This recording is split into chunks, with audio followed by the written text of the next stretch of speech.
ঢাকার রাস্তায় এখন খুব কমন একটা দৃশ্য হচ্ছে পেট্রোল পাম্পগুলোর সামনে লম্বা গাড়ির সারি, মোটরসাইকেলের সারি।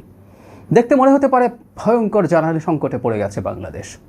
আর ব্যাপারটা ঠিক সেরকম না, কিন্তু আমাদের একটু ভেবে দেখা দরকার যে এই প্রেক্ষাপটে আমরা জনগণ যারা আছি আমাদের কি করা দরকার। এই সংকটটা কি আমরাই অনেকটা আমাদের ভয়ের কারণে তৈরি করছি না? আমরা সাম্প্রতিক প্রেক্ষাপট জানি যে বাংলাদেশে জ্বালানির মজুদ নিয়ে কারোর মধ্যে সংশয় আছে, কতটা আছে এই তথ্য আমাদের সবার কাছে পৌঁছে গেছে। স্ট্রেইট অফ হরমুজ বা হরমুজ প্রণালী ইরান অ্যাপারেন্টলি বন্ধ করে দিয়েছিল, ফলে অনেকগুলো জাহাজ আটকা পড়ে গেছে। বেশ কয়েকটা দেশ, সৌদি আরব, ইরান, কাতার, ইউএই, এদের জ্বালানি আসার পথ ওটা, এবং পৃথিবীর অন্তত 20% জ্বালানি সেটা দিয়ে আসে। তো সাপ্লাই নিয়ে আমাদের টেনশন শুরু হয়েছিল। শুধু সেটা না, জ্বালানির দাম বেড়ে যায় কিনা, এই সব কিছু মিলে একটা সংকট দেখা যাচ্ছিল। সেই সংকটটা আসলে কী পর্যায়ে আছে এবং আমাদের আতঙ্কিত হওয়া উচিত কিনা, এটা খুব জরুরি। কারণ আমরা যখন আতঙ্কিত হতে থাকি তখন আমাদের আতঙ্ক বাজারে ডিজাস্টার তৈরি করতে পারে। সম্ভবত বা নিশ্চিতভাবেই বলা যায় এই মুহূর্তে যে সংকট আমরা দেখছি সেটা অনেক বেশি খারাপের দিকে যাচ্ছে আমাদের আতঙ্কের কারণে। আমাদের আতঙ্কিত না হওয়া উচিত। খুব হতাশার ব্যাপার কি আছে? আর প্রথম কথাটা হচ্ছে ঝুঁকি আছে, এতে কোনো সন্দেহ নেই, এবং এই ঝুঁকিটা আমাদের তৈরি না। গ্লোবাল ঝুঁকি যখন তৈরি হবে সেই ঝুঁকির মাসুল আমাদেরকে দিতে হবে। আমি আগেও একদিন বলেছিলাম যে আমাদের সরকার, আমাদের বলতে আমরা যারা এই দল বা এই সরকারে যারা আছি তা না, এই সরকার আমাদের প্রত্যেকটা জনগণের সরকার। জনগণের ম্যান্ডেটে গঠিত যখন সরকার হয় তখন সেই সরকারটা শুধু যারা তাকে ভোট দিয়েছে তারা না, সেই সরকারটা সব জনগণের সরকারে পরিণত হয়। সো এই সরকারটাকে আমি আগেও বলেছি আমরা যেন ওন করি। সো আমাদের সরকারটার, আমাদের রাষ্ট্রের একটা দুর্ভাগ্য যে সরকার আসতে না আসতে 1 মাসও হয়নি, কয়েক সপ্তাহ হলো, 3 সপ্তাহ হলো, সেই সময়ের মধ্যেই এই ধরনের একটা ভয়ঙ্কর পরিস্থিতির মধ্যে আমরা পড়েছি। কিন্তু এর মধ্যে আমরা আমাদের হাতে যতটুকু আছে, অনেক কিছু আমাদের হাতে নেই, এবং এই হাতে না থাকা জিনিসটি আমরা ইভেন বড় সংকটেও পড়তে পারি। যদিও আমি মনে করি সংকট অত বড় হবে না, কিন্তু পড়তে পারি। কিন্তু এর মধ্যে আমরা যতটুকু পারি আমরা যেন অতটুকু আর খারাপ না করে ফেলি। একটা কথা আছে এরকম, কেউ যদি গর্তে পড়ে তার প্রধান কাজ হচ্ছে বা প্রথম কাজ হচ্ছে গর্তটা আর না খোঁড়া, ওটাকে আর গভীর না করা। সো আমরা গর্তে পড়ে যেতে পারি বা পড়ে গেছি খানিকটা, কিন্তু আমরা যেন সেটা না খুঁড়ি। জ্বালানি দরের প্রেক্ষাপটটা যদি একটু দেখি, সেটা হলো আমরা দেখেছি আমাদের জ্বালানি মন্ত্রী জানিয়েছেন গতকাল যে 2 জাহাজ জ্বালানি তেল এসছে, আমাদের মজুদ বেড়েছে, কিন্তু রেশনিং হবে। এই যে রেশনিং হবে বা রেশনিং হচ্ছে, এটাও কারোর মধ্যে এক ধরনের আতঙ্ক তৈরি করছে। কিন্তু রেশনিং হওয়াটা কেন জরুরি সেটা নিয়েও একটু কথা বলতে চাই। মজুদ বাড়া, কিন্তু যেহেতু সংকটের একটা সম্ভাবনা আছে এবং আমাদের একটা আচরণও এই রেশনিংয়ের জন্য দায়ী, সেটাই আসবো।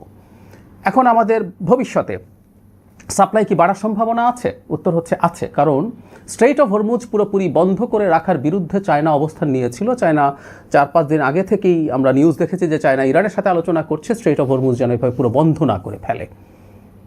যদিও বেশ কিছুদিন বন্ধ, কয়েকদিন বন্ধ ছিল, এইটা বন্ধ থাকবে না এটা আশা করার কারণ আছে। কারণ আমরা দেখেছি সম্প্রতি 2-1 দিন আগেই ইরান ঘোষণা করেছে তারা এটা আর ওয়াইড স্প্রেড ব্যান দিচ্ছে না, র্যাদার আমেরিকা এবং ইসরায়েলের সাথে যে জাহাজগুলো তাদের সাথে কানেক্টেড তাদের ছাড়া অন্য জাহাজগুলোকে তারা ছাড় দেবে।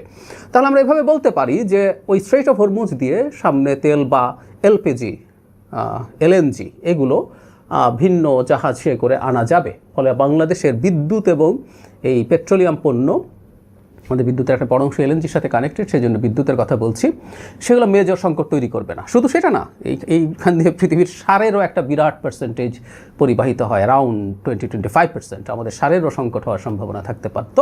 সো আমরা আশা করি যে আপাতত এই সংকটটা ম্যাসিভ হয়ে যাবে না, কারণ স্ট্রেইট অফ হরমুজ যদি আংশিকভাবেও চালু হয়ে যায়, মানে গ্লোবাল ইকোনমি এরকম ডিজাস্টারে ফেলে দেয়া, বিশেষ করে ইরানের মানে খুবই ক্লোজ মিত্র চায়না প্রচুর ইরানিয়ান ফুয়েলের উপরে ডিপেন্ড করে। চায়নাও এটা এভাবে চাইবে বলে মনে হয় না। অ্যাট দ্য সেম টাইম আরও কিছু স্টেপ, যেমন রাশিয়ার তেল কেনার ব্যাপারে যে পরিমাণে এম্বার্গো ছিল, আমেরিকা সেটা থেকে খানিকটা সরে এসছে, ইন্ডিয়াকে আবারও ছাড় দিচ্ছে তারা রাশিয়ার তেল যেন কেনে, তাতে গ্লোবাল যে সাপ্লাই শর্টেজ আছে সেটা কমে আসবে। এটা একটা দিক। আমাদের দেশে এই যে একটা আতঙ্ক তৈরি হয়েছে যে যথেষ্ট মজুদ নেই, এটা নিশ্চিত আমরা সরকার থেকে, আমি আমার জায়গা থেকেও চেষ্টা করবো আমাদের স্ট্র্যাটেজিক রিজার্ভ আরও বাড়ানো। এটা আসলে করতে হবে, কারণ এই অঞ্চল এবারও যদি শান্ত হয়ে ওঠে কিছুদিন পর, এটা আবার অশান্ত হয়ে ওঠার সমূহ সম্ভাবনা থাকবে। সো ভবিষ্যতে আমাদের খুবই জরুরি কাজ হবে। ইনফ্যাক্ট ইন্টারিমের উচিত ছিল, কারণ এর আগেই 12 দিনের যুদ্ধ হয়েছিল, তখনই আঁচ করা দরকার ছিল যে এখানে জায়গাটা আবার অশান্ত হয়ে উঠতে পারে। এবং ইরানের সাথে সংকট মানে স্ট্রেইট অফ হরমুজের সংকট। তো যাই হোক, সেটা একটা গেল। সো আমরা ভয় পেতে থাকলাম, এবং এই যে ভয়টা আমাদের সংকট তৈরি করছে। ব্যাপারটা এরকম, আমরা যদি ভয় পেতে থাকি, আমরা তখন প্যানিক বাইং বলে যেটাকে, আমরা যা বাজারে যে কোনো কিছু সংকট যখন শোনা যায়, আমরা যদি শুনি যে পেঁয়াজের দাম বাড়ছে, আমরা গিয়ে অনেক পেঁয়াজ কেনা শুরু করি, যত পেঁয়াজ কেনার কথা ছিল না। তো সেটা অত্যন্ত এক্সট্রা একটা ডিমান্ড তৈরি করে। এই ডিমান্ডটা আসলে সিস্টেমটাকে ভেঙে দেয়। বেশ খানিকটা এরকম আমরা ধরুন ব্যাংকের বিজনেসটা ডিপেন্ড করে, সে মানুষের কাছ থেকে টাকা নেয়, সেই টাকা আবার লোন দেয়, সেই লোনটা দিয়ে ব্যবসা করে সেখান থেকে মানুষকে ইন্টারেস্ট দেয়, এবং সে হিসাব করে মানুষ কী পরিমাণ টাকা এখান থেকে তুলতে চায়, সে পরিমাণ টাকা সে হাতে রাখে, আর বাকি টাকা তো সে ইনভেস্ট করে ফেলে, অন্যকে লোন দিয়ে দেয়। কিন্তু কোনো একদিন যদি এরকম হয় যে অনেক মানুষ তাদের সব টাকা তুলে নিতে গেল, তাহলে সবচেয়ে ভালো ব্যাংকটাও কলাপস করে। আমাদের রেশনিংয়ের প্রশ্ন কিন্তু এই কারণে আসছে। রেশনিং মানে এই না আমাদের মজুদের অবস্থা খুব খারাপ, আমরা ভবিষ্যৎ দেখতে পাচ্ছি, এবং আমরা ওই যে প্যানিক বাইং করছি। যে মানুষটা তার গাড়ির ট্যাঙ্কে 5 লিটার 10 লিটার তেল নিতেন, তিনি এখন ফুল ট্যাঙ্ক চাইছেন। যিনি বাইক চালাচ্ছেন তিনিও ফুল ট্যাঙ্ক তেল চাইছেন। সেই জিনিসটার কারণে যেটা হয়, আমাদের এই জ্বালানি তেলের যে বিপণন ব্যবস্থা ছিল, সেই বিপণন ব্যবস্থা ডিপেন্ড করেছে আমাদের কি পরিমাণ ডিমান্ড আছে সেটার উপর। যখন মানুষ 2 লিটার 3 লিটার বাইকের জন্য কেনে, 10 লিটার তার অন্য কারের জন্য কিনছে, সেডানের জন্য কিনছে, সেটার উপরে ডিপেন্ড করে। যখন প্রত্যেকে ফুল ট্যাঙ্ক তেল নেওয়া শুরু করে, তখন আমাদের যে ডিস্ট্রিবিউশন এবং সাপ্লাইয়ের যে চেইন আছে, সেটা ভেঙে পড়ার সম্ভাবনা থাকে। সে কারণেই আসলে রেশনিংটা লাগবে। একই সাথে আমাদের রিজার্ভ আছে, কিন্তু আমরা সংকটটা কেমন হয়, সংকটটাকে কি এসকালেট করে, সম্ভাবনা আছে। আমরা দেখেছি এর মধ্যে অত্যন্ত ভয়ঙ্কর একটা ঘটনা ঘটেছে। ইরানের খাবার পানি যে ডিসেলিনেশন প্ল্যান্ট, আমরা জানি মধ্যপ্রাচ্যে যথেষ্ট সুপেয় পানি নেই, সো সমুদ্রের পানিকে লবণাক্ততা মুক্ত করে তারা এটাকে ইউজ করেন খাবার পানি বা অন্যান্য মিষ্টি পানি হিসেবে। এখন যদি পাল্টা অ্যাটাক শুরু হয় মিডল ইস্টের অন্যান্য দেশে, বা এই আলাপ এখনও আছে যে দেখা যাচ্ছে ইরান যেহেতু তার বেশ ভালো স্ট্র্যাটেজিক টার্গেটে হিট করতে পারছে, এবং ইসরায়েল এবং আমেরিকার ইন্টারসেপ্টার যথেষ্ট নেই, মানে যেগুলো দিয়ে সে ইনকামিং মিসাইল এবং ড্রোনকে ভূপাতিত করে। ইরানের ড্রোনও এখনও যথেষ্ট তার হাতে রয়ে গেছে ধারণা করা হয়। সো যুদ্ধ আরও বেশ কিছুদিন চলার সম্ভাবনা আছে, তারপর অনেক লম্বা সেটা হবে না। তো যে কথাটা বলতে যাচ্ছিলাম, তাতে আমাদের জ্বালানি সংকট কিছুটা থেকে যেতেই পারে, সেজন্য সতর্ক থাকা। এই সতর্কতার জন্যই আসলে আমাদের এই প্যানিক বাইং থেকে সরে আসতে হবে, আমাদের মিতব্যয়িত হতেই হবে। সো এটার মানে এই না যে আমাদের সংকট অনেক বেশি আছে। একই সাথে আরেকটা ঘটনা ছিল, আমি আশা করি আমাদের মাননীয় প্রধানমন্ত্রীর একটা সিদ্ধান্তের পর এই ঘটনাটা আর ঘটবে না। মানে এতদিন পর্যন্ত এই ঝুঁকিও ছিল, বা এটা হয়েছে অনেক জায়গায়, পেট্রোল পাম্প মালিকদের অনেকেই তাদের রিজার্ভে তেল ধরে রাখছিলেন, কারণ একটা এক্সপেকটেশন ছিল, একটা ফোরকাস্ট ছিল, মানে তেলের দাম বাড়িয়ে দেওয়া হবে। গতকাল প্রধানমন্ত্রী ঘোষণা করেছেন জ্বালানি তেলের দাম বাড়ছে না, ফলে এখন আর ওই তেল ধরে রাখার প্রবণতা পেট্রোল পাম্পগুলোর থাকবে না। সুতরাং আমরা আশা করতে পারি যে এই সংকটটা আর এভাবে চলতে থাকবে না।